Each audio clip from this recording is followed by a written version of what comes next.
Aksioni për largimin e objekteve që paraqesin rrezik për sigurinë e fëmijëve po vazhdon edhe në institucionet parashkollore të komunës së Gjakovës.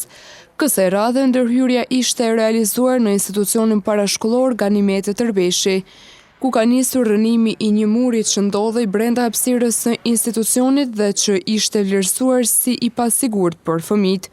Sipas autoriteteve, muri ishte i dëmtuar dhe me rrezik potencial për shembje, andaj u konsiderua domosdoshme ndërmarrja menjëhershme e masave për eliminimin e këtij rreziku dhe krijimin e një ambienti më të sigurt për qëndrim dhe aktivitetet e përditshme të fëmijëve.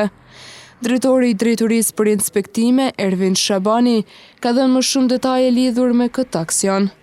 Sikur objekti të shkolla Mazlum Puska që ishim më herët, edhe kë muri këtu është rrezik për fëmijët e qerdhës Ganimetet Tërbeshi. Për këtë arsye, për shkak të rrezikut që ju ka nusë ty në fëmijëve, kemi vendosur me e largu. Në këtë lokacion ishte i pranishëm edhe drejtori i arsimit Hysem Brahimaj, i cili e vlerësoi këtë ndërhyrje si të nevojshme për garantimin e sigurisë së fëmijëve dhe krijimin e kushteve sa më të mira në institucionet parashkollore.